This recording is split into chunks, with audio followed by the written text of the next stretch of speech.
Bonjour à chacun. Dans ce mot pour aujourd'hui, je voudrais récupérer une expression, se regarder comme dans un miroir. C'est l'apôtre Jacques aussi qui utilise cette expression, mais dans son épître pour encourager une église en pleine persécution. Mais avant d'en arriver à là, je voudrais vous parler justement de cette expression qui reflète actuellement la société actuelle.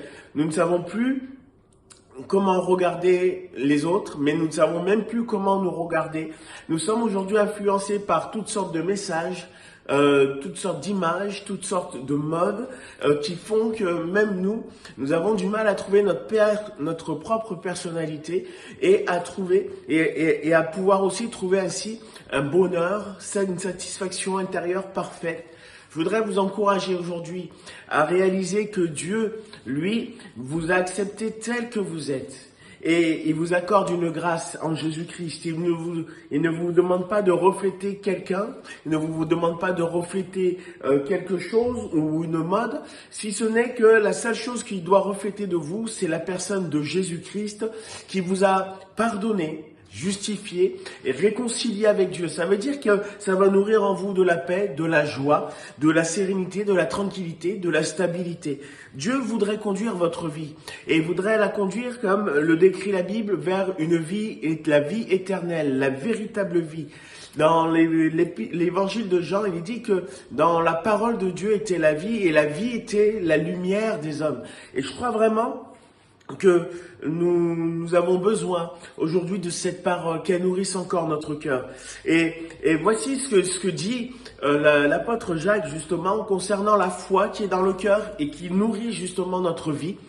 Il dit de la considérer encore aujourd'hui, de recevoir cette parole et de la mettre en pratique. Il dit mettez la parole en pratique et ne vous bornez pas à l'écouter seulement. Et oui. Et ça veut dire qu'il faut qu'il y ait une action dans votre cœur. Et dit de l'écouter et ne vous bornez pas à l'écouter en vous trompant par des faux raisonnements. Il nous appelle à être vrai. Quand ça ne va pas, ça ne va pas. Quand je suis triste, je suis triste. Lorsque je suis dans la joie, je suis dans la joie. Et il dit, car si quelqu'un écoute la parole et ne la met pas en pratique, il est semblable à un homme qui se regarde dans un miroir. Et quand il voit son visage naturel, et quand il s'en va, en fait, il oublie aussitôt qui il était. Nous n'oublions pas qui nous sommes. La Bible nous a clairement révélé que nous sommes des pécheurs et que nous ne méritions pas cette grâce et que nous n'avons pas à être fiers de ce que nous étions.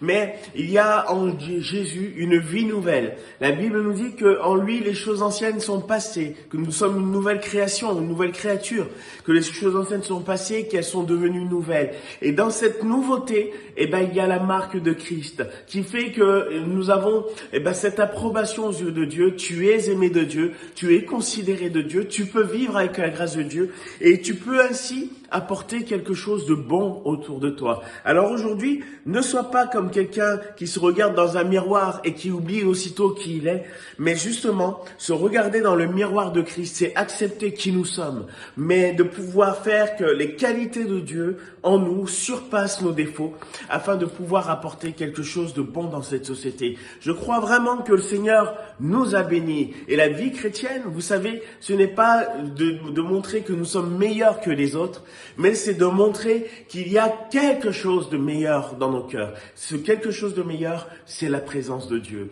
Et je voudrais vous encourager aujourd'hui encore à faire par ce pas de foi, de vivre pour Dieu. La Bible nous dit, pour vivre pour Dieu, c'est de mettre en pratique les paroles. Lisez la Bible, priez et mettez en pratique, expérimentez la foi à travers ce qui est écrit et vous verrez combien Dieu est avec vous et va vous bénir. Je vous souhaite à tous une bonne journée et je vous dis à bientôt dans un prochain mot pour aujourd'hui.